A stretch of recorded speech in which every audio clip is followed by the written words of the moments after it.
चरक सूत्र स्थान, तीसरा अध्याय आरकवदी अध्याय। आचार्य चरक ने चरक सूत्र स्थान के 11वें चैप्टर में औषध की 3 प्रकार बताए हैं। औषध के 3 प्रकार बताए हैं: अंतःपरिमार्जन,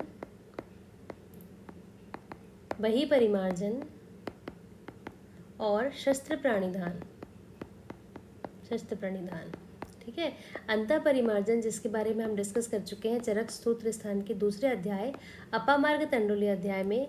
आज हम बहिपरिमार्जन के बारे में पढ़ेंगे चरक सूत्र स्थान के तीसरे अध्याय आरकवदी अध्याय में।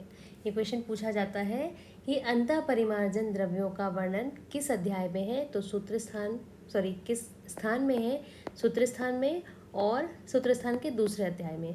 बाह्य परिमार्जन द्रव्यों का वर्णन है चरक संहिता के सूत्र स्थान के तीसरे अध्याय आरकवदी अध्याय में। अंतः का है 2nd चैप्टर में और वही परिमार्जन का है चरक सूत्र स्थान के तीसरे अध्याय में। सबसे पहले हम देखते हैं इस अध्याय में हमको कितने प्रकार के कितने प्रकार के लेपों का वर्णन है और उनकी संख्या क्या है। ठीक है।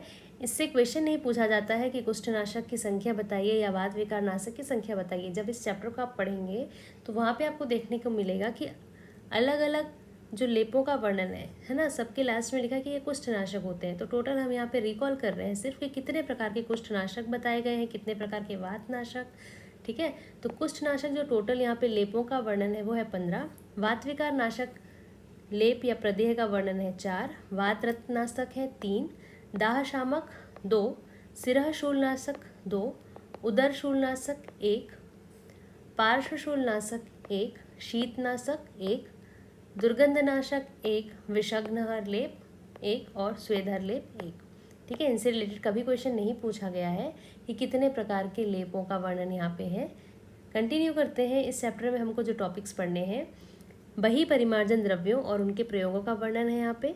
अंतःपरिमार्जन का वर्णन था दूसरे अध्याय अपामार्ग तंडुली अध्याय में। तीसरे अध्याय में है बहिपरिमार्जन द्रव्यों और उनका प्रयोग। आरकवद से प्रारंभ होने के कारण इस अध्याय का नाम आरकवदी अध्याय है। जितने प्रकार के द्रव्यों का यहाँ वर्णन है आपको याद नहीं करना है सभी, ठीक है, लेकिन सबसे पहले नाम है आरकवद का, इसीलिए इस अध्याय का नाम भी आरकवदी अध्याय है। इस अध्याय में कुल 32 प्रकार, याद रखना है, कुल 32 प्रकार के लेपों का वर्णन है। 32 प्रकार के जो सिद्धतम चूर्ण प्रदेय हैं उनका वर्णन यहाँ पे किया गया है। यदि क्वेश्चन पूछता है कितने प्रकार के लेप का या कितने प्रकार के प्रदेहों का वर्णन है तो आपको टिक करना है 32। यदि क्वेश्चन पूछता है कितने प्रकार के चूर्ण और प्रदेह का वर्णन है तो चूर्ण है यहाँ पे 1 और प्रदेह होंगे 31। ठीक है।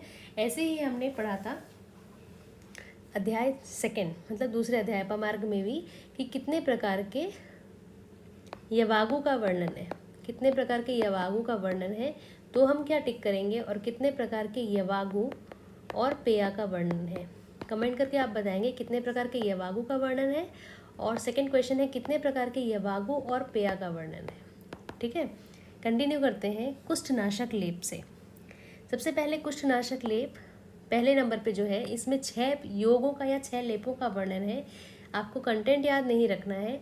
इन सभी 6 योगों में क्या करना है, जितने जो भी कंटेंट है उनके चूर्ण को लेकर गोरोचन की भावना देना है और सरसक तेल के साथ इसका प्रयोग करना है। ये क्वेश्चन पूछा गया है कि कुष्ठनाशक लेप में या कुष्ठ आदि जो लेप होता है उसमें चूर्ण को किसकी भावना देते हैं और कौन से तेल के साथ प्रयोग करना है, तो गोरोचन की भावना देना है और सरसक तेल के साथ प्रयोग करना है।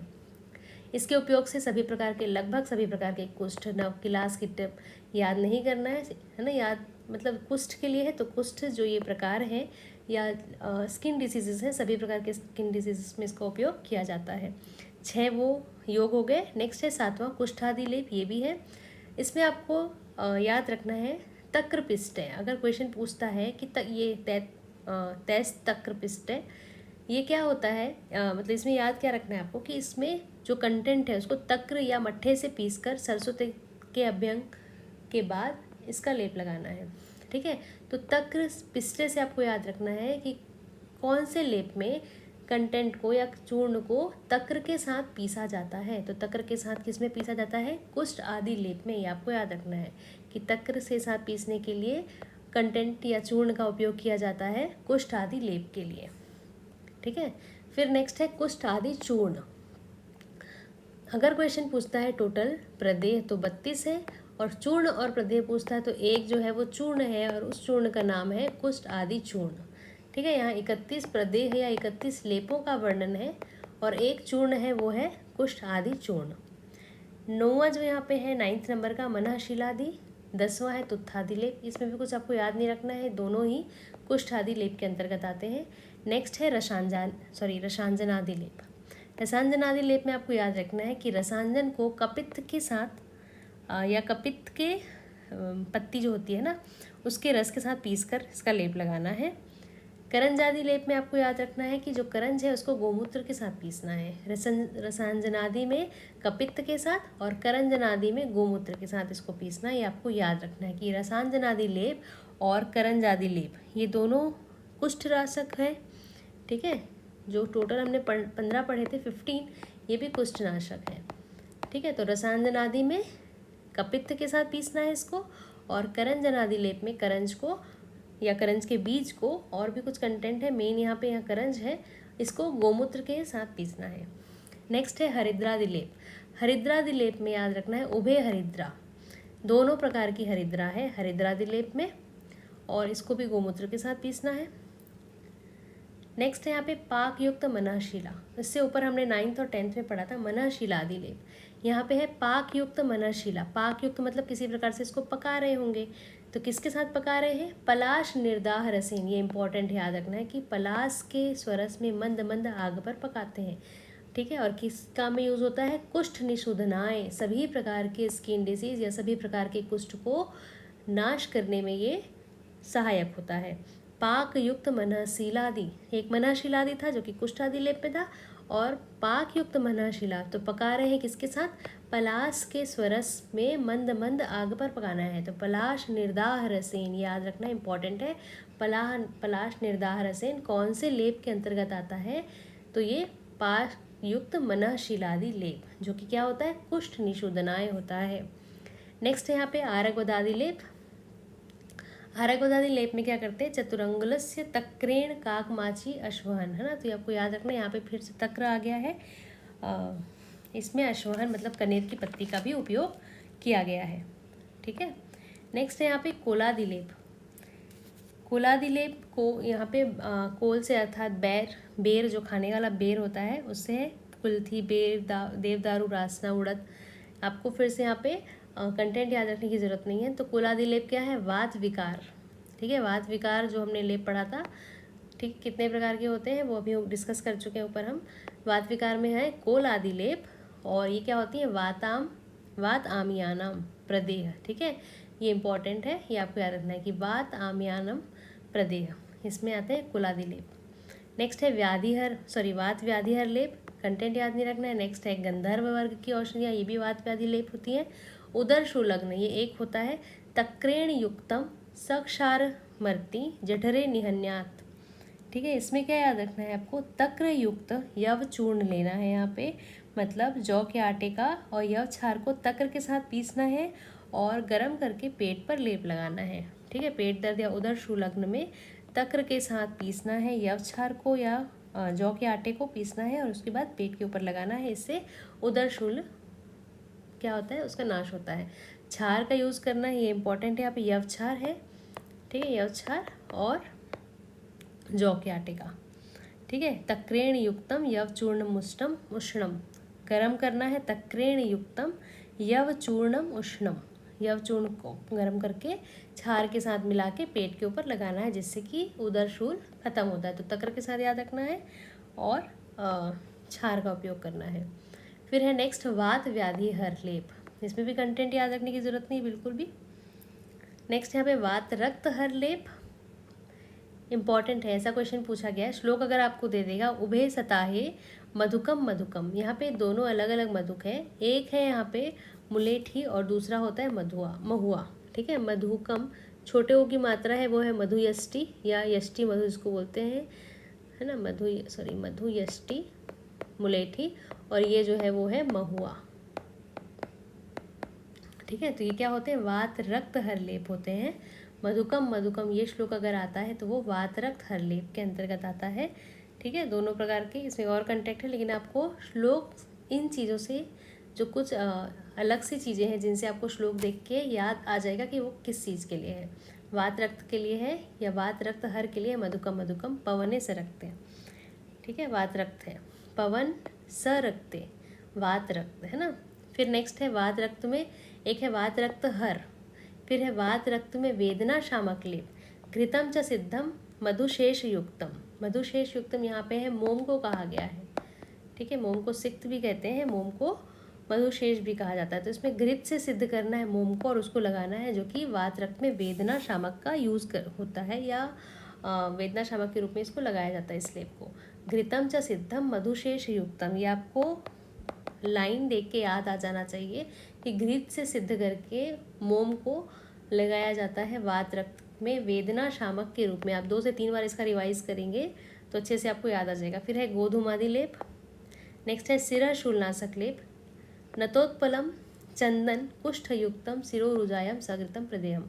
यहाँ पे क्या क्या है, नत माने होता है आपका तगर, है ना, जिसको हम नींद के लिए, जिसको नींद नहीं आती है उसको तगर प्रिस्क्राइब करते हैं ना। तो नतोत उत्पल, उत्पल मतलब होता है नील कमल। ठीक है, यहाँ पे सिर्फ नील कमल का उपयोग है, आगे आपको आएगा देखना जहाँ पे कमल और नील कमल दोनों का उपयोग है। तो शिराशूलनाशक में सिर्फ नील कमल का उपयोग है, नील कमल, है ना, याद रखना है। क्वेश्चन पूछ सकता है कि इनमें से किस में नील कमल का उपयोग है और किस में कमल और नील कमल दोनों का उपयोग है। तो नतोत्पलम, सिराशूलनाशक में सिर का दर्द है, वहाँ पे क्या हो रहा है कि नत माने तगर और उत्पल माने नील कमल, चंदन। ठीक है, जबकि चंदन को हमने वहाँ पढ़ा था, सिरोरुजा में चंदन दे रहे हैं। ठीक, और रक्त चंदन जिसका उपयोग बाह्य के लिए किया जाता है, और श्वेत चंदन जो कि हम पहले पढ़ चुके हैं अभ्यंतर प्रयोग में। ठीक है, तो ये चंदन क्या है, रक्त चंदन है यहाँ पे। ठीक, नेक्स्ट है प्रपौंड्रिकादि शिराशूलनाशक लेप, पार्श्वशूलनाशक लेप, इसमें आपको याद रखना है रासना हरिद्रे नलदम। ठीक है,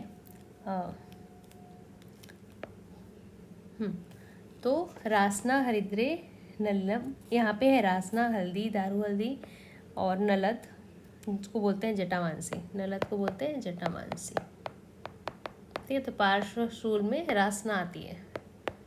ठीक है, फिर नेक्स्ट है दाह शामक लेप, दाह शामक में है शैवाल पद्म उत्पल, जैसे हमने पढ़ा था वहाँ पे पद्म माने कमल है और उत्पल माने नील कमल है। तो दाह शामक लेप में दोनों प्रकार के 2 टाइप्स ऑफ कमल आते हैं, कमल भी आता है और नील कमल भी आता है। ये क्वेश्चन पूछा हुआ नहीं है, लेकिन क्या पता पूछ ले कि किस में सिर्फ कमल आता है और किस में नील कमल और कमल दोनों आते हैं। तो हम शिराशूल में पढ़ा था उत्पल, है ना, सिर्फ एक ही प्रकार का कमल था जो कि नील कमल है, और दाह शामक लेप में पद्म भी है और उत्पल भी है। ठीक है, तो ये दाह शामक में दोनों प्रकार के कमल का वर्णन है। फिर दाह शामक लेप सेकेंड, कंटेंट याद रखने की जरूरत नहीं है। नेक्स्ट है शीत शामक लेप, जिसमें है शैलेय मेला गुरुणी, फिर कंटेंट याद रखने की जरूरत नहीं। यहाँ पे आपको ध्यान रखना है नेक्स्ट जो है विषग्न लेप, बहुत इंपॉर्टेंट है। यहाँ पे है सिरस्तु सिंधुवार। ठीक है, यहाँ पे जो सिरिस है उसका उपयोग करते हैं सिंधुवार मतलब निर्गुंडी की छाल के साथ लेप लगाकर, ये विषग्न होता है, विष की शांति। ये सिरिस का जो वर्णन है वो विषग्ना नाम में अग्र प्रकरण में भी पढ़ेंगे आप, है ना, शिरिस का नाम। विषग्न लेप में है सिरिश, सिरिसस्तु सिंधुवार, याद रखना निर्गुंडी को कहा जा रहा है यहाँ पे सिंधुवार, है ना। तो शिरिस का उपयोग करते हैं निर्गुंडी की छाल के साथ। सिरिसस्तु सिंधुवार विषग्न,